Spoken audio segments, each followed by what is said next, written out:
Assalamualaikum warahmatullahi wabarakatuh. Apa kabar, Bang? Waalaikumsalam warahmatullahi wabarakatuh. Kabar baik, Pak Ihsan. Alhamdulillah. Bagaimana, Bang, sehat, rezeki sehat pula? Karena kata anggota DPR ini, cari yang halal tuh susah sekarang ini, Masya Allah. Nampaknya hati nurani bicara pula ini urusan rezeki ya. Dan juga urusan P3. Nampaknya ini entah kapan nih, muktamar molor-molor terus. Apa belum ketemu jagoan atau pasti Mas Tony tahu nih cerita di dalam P3 apa yang terjadi. Sementara rezeki dari kuota haji sudah dikeker oleh KPK. Jadi sekarang ada judulnya Labbaik Allahumma KPK nih. Ini repot ini karena nggak kecil juga nih, 1 triliun dugaannya ya, dana mencong yang diatur. Ini banyak yang terlibat nanti. Kisah Kementerian Agama di pengelolaan terakhirnya nampaknya masih menjadi sebuah catatan. Apa yang Mas Tony lihat pula dengan rakyat Pati? Demo habis-habisan hari ini nih di Pati Cing gara-gara bupati yang nampaknya makan hati. Sementara ribuan rekening guru ngaji menjadi masalah. Gara-gara urusan blokir rekening. Silakan Mas Tony, mungkin bisa tutup dengan Sylvester Matutina, potret hukum di negeri Konoha ini. Silakan Mas Tony Rasid. Baik, Pak Ihsan dan seluruh pendengar Rasil, kita mulai dari harta halal ya. Harta halal. Ya, cari yang haram aja susah, gimana cari yang halal kan? Ya. Kita apresiasi apa yang diungkapkan oleh Mas Zulkifar ya. Namanya aja Sadikin ya. Orang yang otik ya, orang yang jujur gitu kan. Ya, semoga menjadi kejujuran bagi semua pihak. Ini harus kita runut dalam sebuah sistem ya, bahwa tidak bisa kita lepaskan. Ini bukan hanya soal moralitas pribadi, karena moralitas personal itu akan sangat dipengaruhi oleh lingkungan, dan lingkungan itu ketika berjalan begitu lama menjadi sebuah sistem. Ketika sistem itu terus-menerus dibiarkan, ya akan terjadi seperti ini. Jadi sebenarnya money politik itu bukan sistem. Yang bersistem itu ada demokrasi di dalam proses pemilu. Tetapi karena kemudian hukum yang seharusnya menjadi kontrol terhadap adanya pelanggaran-pelanggaran diantaranya dari money politik itu karena tidak berjalan, akhirnya yang terjadi adalah money politik yang bekerja berbasis tradisi yang kemudian sudah sistemik. Ini problemnya. Ya, pertanyaannya bukan siapa yang melakukan pelanggaran dengan money politik di dalam pileg, tetapi ya, masih adakah yang tidak melanggar itu? Kalau pertanyaannya masih adakah yang tidak melanggar itu, kalau jawabannya tidak ada, artinya orang yang jadi semuanya melanggar. Seandainya semuanya melanggar, maka itu sudah menjadi sebuah sistem. Ya, sistem. Jadi sistem itu tidak selalu tidak selalu tertulis, tapi sistem juga bisa tidak tertulis di dalam sebuah aturan. Artinya apa? Yang tertulis itu adalah aturan, tidak boleh ada money politik, tetapi prakteknya ada money politik. Ini yang disebut dengan absurditas. Ya. Jadi dan dasolan apa yang mestinya dan apa yang realitasnya itu berbeda, itu berkonflik. Dan ini kemudian dibiarkan, diaminkan. Gitu. Efeknya adalah ya kesulitan untuk mencari dana yang halal. Kenapa? Karena cost-nya terlalu tinggi. Cost itu bisa dari pribadi, bisa juga dari pinjaman, bisa juga dari bantuan, atau bisa dari tiga-tiganya. Dan ini yang terjadi. Kalau kemudian itu dari pinjaman, dari pribadi, maka ya itu paling sedikit orang yang dari pribadi ya, maka dia perlu ini berdagang, perlu mendapatkan kompensasi plus perlu mendapatkan kembalian plus bunganya. Kalau itu kemudian dari pinjaman, ada pinjaman plus bunga. Kalau itu adalah bantuan dari orang lain, maka ini sudah masuk di industri politik. Melibatkan pihak-pihak ketiga ya, yang pada akhirnya pihak ketiga ini memberikan donasi, ya, kira-kira begini, berapa persen sih orang yang betul-betul murni membantu orang untuk menjadi anggota DPR dengan orang yang membantu secara tidak murni karena ada transaksi. Kalau dia jadi anggota DPR mempermudah saya, kalau dia jadi anggota DPR memberikan akses buat saya, kalau dia memberikan menjadi anggota DPR aku bantu, ya suatu saat ya aku butuh kebantuan dia. Kalau dia menjadi anggota DPR aku bantu, ya bisnisku bisa jalan dengan undang-undang yang dibuat oleh dia. Itu. Inilah yang kemudian terjadi, Pak Ihsan. Ya. Dengan bahasa yang sangat sederhana, yang sulit untuk mencari, sulit sampai 4 kali dia sebutkan untuk mendapatkan rezeki yang halal dari jadi anggota DPR. Ya, kemudian praktek-praktek ini sumber inilah, ini hulu ya. Hilir yang terjadi menjadi sebuah proses-proses untuk kesulitan mencari yang halal. Contoh misalnya, ini pertanyaan saja ya, pertanyaan saja. Biarlah publik kemudian melakukan sebuah refleksi, ya, syukur-syukur melakukan sebuah riset ya untuk dari pertanyaan ini, dari kuesioner ini. Pertanyaannya begini, kira-kira lembaga, institusi, pemerintah, dan juga kementerian itu untuk mendapatkan anggaran dari Kementerian Keuangan atau kemudian dimunculkan dalam budgeting, itu gratis enggak ya? Ini pertanyaan nih. Itu. Lagi-lagi pertanyaan. Kira-kira, ini pertanyaan lagi, saya tidak, bukan statement ya, pertanyaan ya. Pertanyaan, untuk menghindari tuntutan hukum ini, pertanyaan gitu. Ya.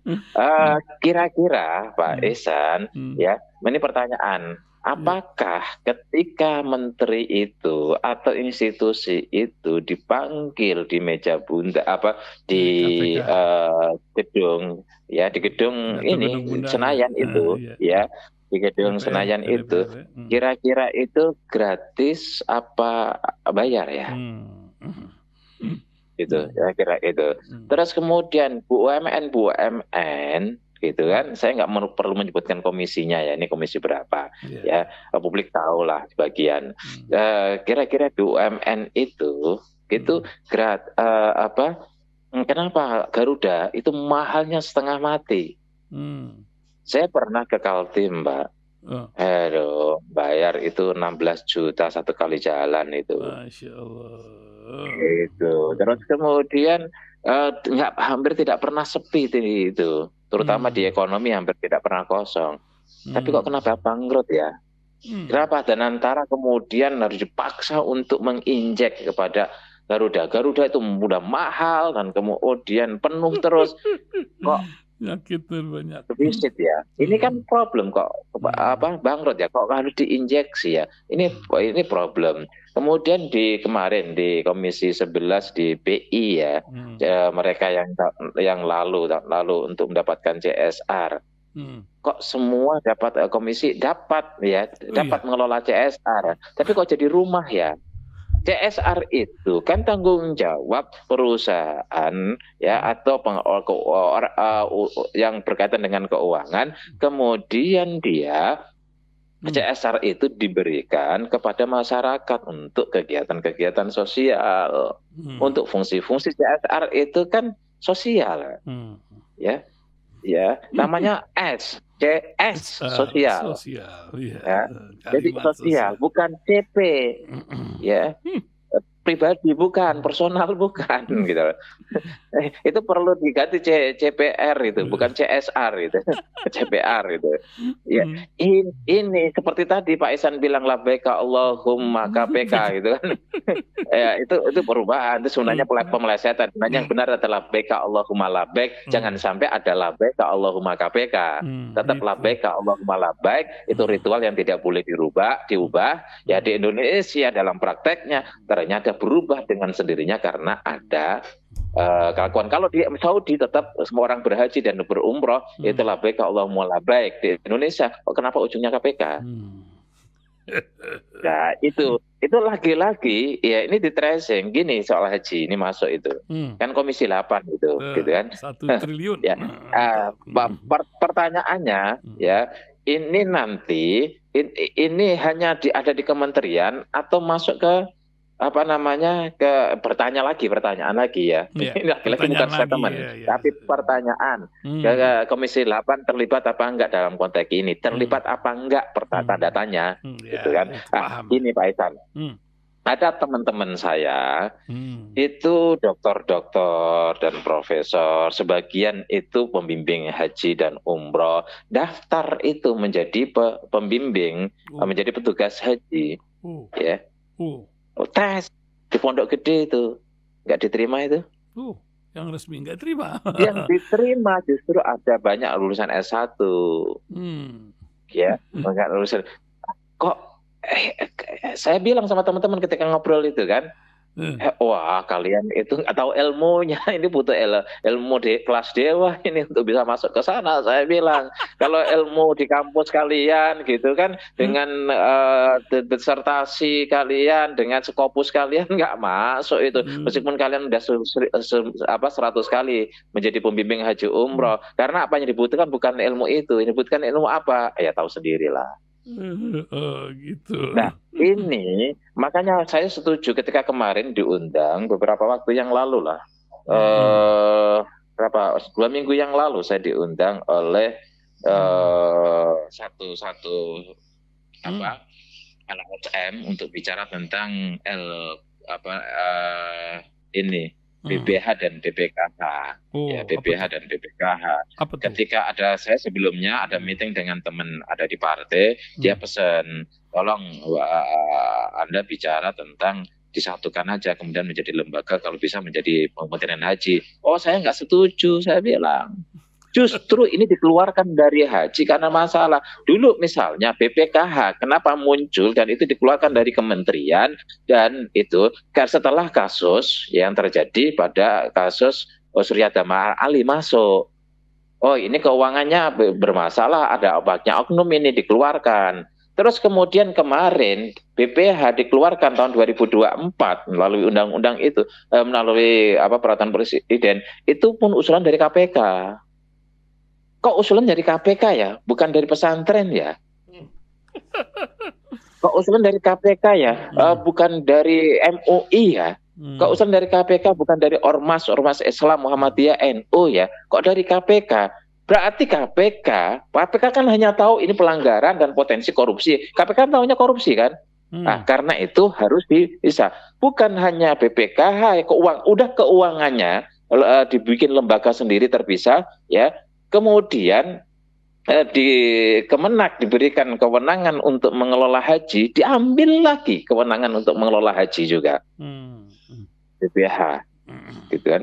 Ya, ini kan Pak Ihsan ya. Ini hanya sebagai sebuah trigger. Kalau kita melihat mestinya tidak satu kasus ya mencoba untuk kasus itu menjadi pintu untuk membangun sebuah sistem yang lebih baik. Jangan kasus diselesaikan, muncul kasus lagi, diselesaikan, muncul kasus lagi. Kenapa? Ini menandakan bahwa sistemnya bermasalah. Iya. Gitu kan? Kali jadi ini bukan hanya moralitas oknum. Kalau oknum itu, gitu kan? Gini Pak Ihsan, kalau ini bicara tentang teoritis ya, di luar lembaga, institusi, kementerian. Ini bicara teoritis ya. Kalau ada di dalam sebuah lembaga atau sebuah organisasi, gitu kan, anggotanya itu 7, yang korupsi 10, kira-kira oknum bukan?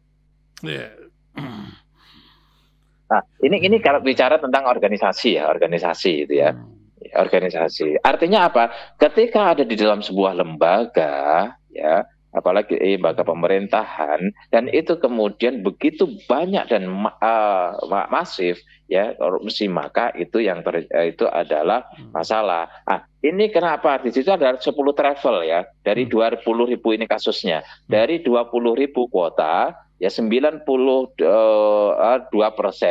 itu diberikan kepada mestinya secara undang-undang 92% itu diberikan kepada haji reguler, 8%-nya untuk haji untuk haji khusus, haji khusus. Nah, tetapi faktanya dibagi 10.000.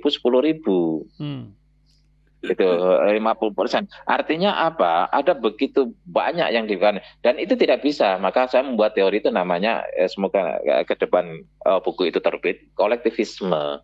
Jadi korupsi itu tidak bisa dilakukan sendiri, tapi korupsi itu dilakukan berjamaah. Kenapa? Kalau korupsi dilakukan sendiri itu namanya maling. Oh gitu. Gitu kan? Nah, kalau korupsi itu dilakukan selalu berjamaah, nggak bisa sendiri. Ini kolektivisme. Jadi sebuah kebaikan itu dilakukan secara bersama-sama, begitu juga keburukan dilakukan secara bersama-sama. Jadi efektivitas ya tindakan itu akan efektif bila dilakukan secara bersama-sama dan terorganisir secara rapi, yaitu dilakukan. Jadi selalu ada yang banyak yang terlibat. Korupsi di negara ini apapun itu selalu bersifat kolektif, melibatkan banyak pihak. Kenapa? Karena namanya birokrasi, ya kalau kata Weber itu kan birokrasi itu satu organisasi yang paling rasional. Ya, karena apa? Karena itu menyelesaikan banyak masalah. Jadi termasuk masalah korupsi bersama-sama jadi diselesaikan secara bersama-sama, gitu kan? Dilakukan secara bersama-sama. Jadi selalu berjamaah. Tetapi di dalam praktek hukumnya memang ya secara hukum itu setiap orang bertanggung jawab atas tindakannya sendiri, bukan tindakan orang lain. Ya, pertanyaannya dia tidak bisa bertindak sendiri. Untuk korupsi dia bertindak bersama dengan orang lain. Tapi masalahnya seringkali ketika ditangkap KPK atau kepolisian atau kejaksaan, seringkali ada orang yang mewakili. Oh, iya itu. Ini masalahnya. Jadi hukum di Indonesia itu bisa diwakili, Pak Ihsan. Gitu loh. Iya, kan begitu kan? Iya, begitu. Ya bergantung yang mewakili siapa. Biasanya yang mewakili itu yang kecil-kecil. Ya, kecil-kecil. Sudahlah, kamu nggak usah teriak, kamu nggak usah nyanyi, kamu nggak usah ngomong, membuka ini semua. Yang penting keluargamu aman. Tapi anakmu bisa sekolah. Wakilnya untuk Sylvester Matitutina ini belum beres nih nampaknya, Bang. Oh iya, jadi ya tadi, jadi bergantung siapa di belakang siapa. Oh itu dia. Gitu kan? Ya, ya kasus Hasto lah misalnya. Ya, mestinya kan lama dari dulu kan. Ya, betul. Kenapa baru ketika sekarang gitu loh? Terus habis itu dapat amnesti. Betul ya. Dapat amnesti. Coba kalau ya masalahnya kemarin ada abolisi. Kalau tidak ada kasusnya si Tom Lembong, ya, gimana caranya memberikan amnesti? Itu akan terjadi gejolak. Ketutup oleh Tom Lembong. Ya itulah kira-kira kalau kita menjelaskan tentang Sylvester itu bahwa kenapa tidak dari dulu? Toh sudah ingkrah, menunggu apa lagi? Mau pakai penjelasan apa lagi? Gitu. Ya inilah potret hukum di Indonesia yang memang ya kita tetap masih optimis, masih berharap ada penegak hukum yang baik, ada penegak hukum punya idealis ya. Cuman saja ya orang-orang yang baik, orang-orang yang idealis yang punya integritas seringkali tidak diberikan otoritas ya, tidak diberikan tempat yang untuk memiliki otoritas di dalam membuat keputusan-keputusan. Jarang sekali yang muncul, seringkali para penegak hukum adalah orang-orang yang justru terintervensi. Inilah ya, trias politika di mana yudikatif mestinya berdiri sendiri tetapi terintervensi oleh eksekutif. Itu masalahnya, terintervensi juga oleh legislatif untuk mendapatkan ya akhirnya bulat lagi gitu ya, bulat lagi ada namanya circle corruption cycle gitu kan. Jadi circle korupsi ya orang jadi kejaksaan agung itu kan juga harus dari persetujuan DPR gitu loh. Apakah kemudian di belakang hari DPR tidak mengintervensi? Pertanyaan kan gitu. KPK ya sekarang kan kita coba DPR kebal hukum terhadap relatif kebal hukum terhadap KPK kan. KPK. Ini kan ini problem.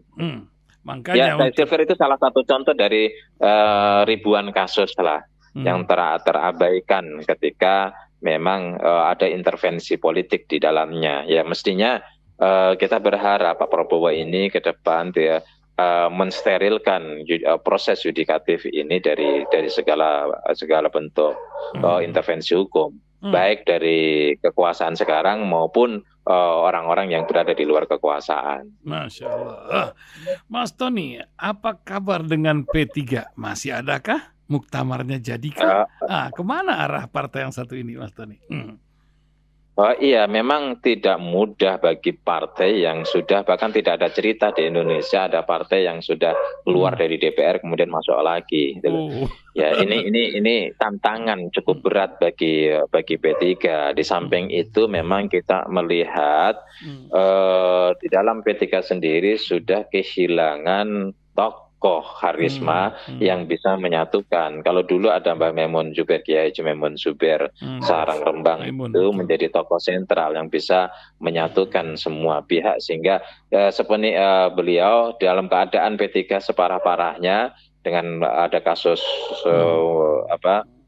Surya Dharma Ali dan sebagainya masih tetap ada P3 gitu.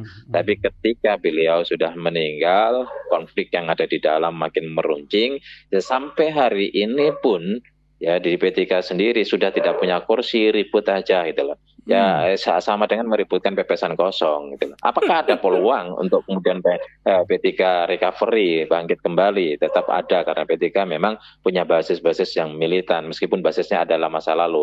Tetapi memang pertanyaannya adalah bagaimana P3 mampu melahirkan pemimpin yang bisa menyatukan semua pihak, kemudian yang P3 itu mampu meremajakan diri dengan membuat P3 menarik bagi publik, terutama bagi generasi yang akan datang. Jangan sampai dengan seperti Mas Sumi dulu, ketika muncul Mas Sumi baru, ya siapa yang kenal Mas Sumi? Paling seperti saya yang karena kuliah S1, kuliah S2, kuliah S3 masih baca buku lah tentang Mas Sumi gitu. Tetapi bagi mereka yang tidak kuliah, apalagi anak-anak sekarang, siapa yang kenal Mas Sumi? Itu pertanyaan. Dan kemudian ya itulah dinamika di dalam P3. Sepertinya yang saya dengar sudah ada mengkerucut nama, kemudian itu yang menjadi syarat ketiga. Ya bagaimanapun karena kita tahu di Indonesia ini, terutama juga partai itu keabsahannya di mana? Ya. Pertama keabsahannya di rakyat, tapi itu tidak cukup. Karena apa? Bergantung Menkumham. Begitu. Ya kalau tidak dikehendaki oleh penguasa, ya nggak akan keluar itu suratnya meskipun sudah memenuhi syarat. Tapi kalau kemudian dikehendaki, meskipun tidak memenuhi syarat, bisa juga dapat surat. Begitu juga ini dinamika dalam pemilihan ketua umum. Pak Esan tahu kasus PAN dulu. Ya, kasus PAN bukan PAN, kasus Partai Umat. Teriak dia ketika dianggap ada beberapa syarat. Sementara banyak partai-partai yang lain yang tidak memenuhi syarat demi masuk menurut Partai Umat. Maka Partai Umat meributkan itu, akhirnya dikasih surat juga. Ya itulah dinamika ketika demokrasi ini tidak matang. Ini kritik Sokrates dulu. Ya ketika demokrasi itu muncul di Athena, dikritik. Selama masyarakat itu tidak memiliki pemahaman yang merata tentang politik, maka demokrasi itu akan justru menjadi bumerang bagi masyarakat. Dan yang terakhir mungkin terkait yang ada di ini Pak Isan ya, Pati ya. Pati ya, demo gede-gedean hari ini. Ini Bupati demo, ya, menjadi contoh buat bupati-bupati lainnya ini. Gimana Mas Tony? Iya itu Bupati Dewa itu kan dulu di DPR dari Partai Demokrat, kemudian dia masuk kelompoknya Anas, dia menjadi partai di Gerindra sekarang, dan kemudian jadi bupati. Ya mestinya dia anggota DPR lama, dia kan tahu keadaan masyarakat. Nah ini juga menjadi pertanyaan jadi teman-teman di DPR.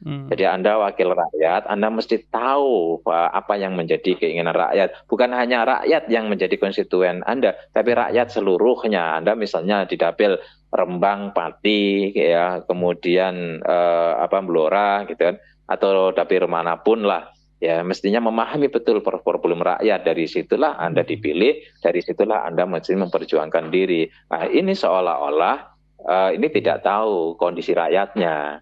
Ya mungkin dia ada niat baik untuk segera cepat gitu loh. Sekarang itu ekonomi lagi hancur-hancuran, gitu kan. Lagi deflasi sangat tinggi. Terus kemudian masyarakat dibebani. Kalau kemudian ada idealisme, sabarlah, tahu kondisi rakyat, belajar dari bagaimana apa yang dirasakan oleh rakyat, bukan apa yang kita rasakan. Kebetulan memang 10 hari yang lalu saya ketemu sama dia makan siang. Sama si bupati ini, gitu. Cukup lama saya ngobrol. Tapi ketika saya pulang, saya lihat media, wah, ini gimana ceritanya ada gini, itu ada rumah sakit, RSUD, dan saya bukan teman dekat ya, bukan teman baru kenal ya, teman-teman saya dekat saya kasih tahu itu si Dewo, saya bilang bahwa ini akan menjadi murah, enggak, itu dikatakan ini menurut teman-temannya ya. Ini karena ada musuhnya, apapun namanya politik itu ada rival. Lepaskan itu semua, ya pasti ketika ada isu akan digoreng oleh rivalnya. Tetapi apakah itu bisa digoreng atau tidak kan bergantung pimpinan itu sendiri. Kalau dia tidak melahirkan sebuah isu, misalnya ini 250%, ya 2,5 kali lipat dalam keadaan inflasi, ekonomi lagi jatuh-jatuhnya. Sekarang baru kali ini ada angka dari BPS pertumbuhan ekonomi. Itu diprotes secara masif itu 5,12. Kalau sebelum-sebelum kan biasa kita pertumbuhan 5% itu kan biasa. Sekarang itu dianggap tidak wajar, dianggap salah, perlu dihitung lagi. Itu BPS dianggap ngawur. Itu banyak pihak yang kemudian memprotes itu, dihitung ulang. Kondisi kayak gini masa masih 5%, kira-kira gitu. Nah, dalam kondisi yang seperti ini kemudian dinaikkan PBB sampai 250%. Kemudian ada PHK tanpa pesangon, gitu. Terus kemudian ada kebijakan menggrouping sekolah, dan sehingga masyarakatnya ini guru-guru honorer yang sekarang sedang menanti untuk diangkat menjadi ASN itu kelempar. Nah, kebijakan-kebijakan ini, yang namanya kebijakan itu mesti bijak, berasal dari kata bijak, ditambahi ke tambahan. Jangan sampai bijak itu artinya melihat dari semua sisi sehingga kemudian itu menjadi win-win solution. Memang seorang pemimpin akan dihadapkan kepada dilema-dilema, tapi bagaimana berselancar di atas dilema sehingga tidak menjadi kontroversi, tidak memberatkan satu dengan yang lain, ada win-win solution. Satu sisi pembangunan tetap jalan, di sisi lain masyarakat tetap happy, tidak merasa terbebani. Itulah gunanya seorang pemimpin. Maka seorang pemimpin itu butuh integritas, butuh kapasitas, butuh pengalaman. Gitu Pak Isa. Mantap. Terakhir Mas Tony, ini kan hari Ahad upacara kita ini. 80 tahun kemerdekaan, bersatu berdaulat, rakyat sejahtera, Indonesia maju, moto yang dijunjung pada pesawat. Apa pesan Mas Tony dalam 80 tahun kemerdekaan Indonesia sebagai penutup bincang kita pagi hari ini? Iya, kalau Pak Ihsan sedang ulang tahun itu kan masa yang paling efektif untuk melakukan refleksi diri ya, untuk melakukan evaluasi. Ya, sejauh mana perjalanan ini. Dulu dari kecil seperti ini, indahnya masa kecil, semua indah. Kenapa ketika tua banyak beban tidak indah lagi ya? Apa yang salah? Apa yang keliru? Ya, dulu Indonesia susahnya bukan main gitu. Kemudian berupaya para pahlawan itu untuk menciptakan kemerdekaan. Setelah merdeka, harapan dan cita-citanya itu diantaranya dalam pembukaan Undang-Undang Dasar 45, mencerdaskan bangsa, ketertiban umum, kesejahteraan bersama, gitu kan, kemakmuran ya sebesar-besarnya untuk kemakmuran rakyat. Ya, kemudian sekarang apakah kita makmur? Apakah kita sejahtera? Apakah kita cerdas? Ini kan menjadi sebuah bahan evaluasi. Kemudian keadilan, dulu luar biasa Pancasila ya, mulai dari sidang PPO-PKI ya, PPKI kemudian bikin tim, lalu pada bulan Juni itu terjadi perdebatan, kemudian lahirlah Pancasila. Disepakati 18 Agustus 1945, diantaranya ajaran Pancasila yang kemudian diakhiri dengan keadilan sosial. Bahkan Pak Karno, bila tidak bisa 5 ambil 2, bila tidak bisa 2 ambil 1. Ya, itu keadilan sosial bagi seluruh rakyat Indonesia menjadi muara. Dan pertanyaannya, apakah yang menjadi cita-cita Pak Karno sebagai founding father, salah satu founding father bangsa ini sudah tercipta? Keadilan hukum, keadilan ekonomi, keadilan infrastruktur, keadilan kesehatan, keadilan yang lain, maka di usia 80 tahun mestinya menjadi usia yang cukup matang ya untuk kita berbangsa, matang dalam segala hal, matang demokrasinya, kemudian matang keadilannya, dan matangan yang lain. Begitu Pak. Terima kasih Mas Tony, 30 menit sudah pas kita menemani pendengar di berbagai tempat. Sampai bertemu Rabu mendatang. Assalamualaikum warahmatullahi wabarakatuh Mas Tony. Waalaikumsalam warahmatullahi wabarakatuh.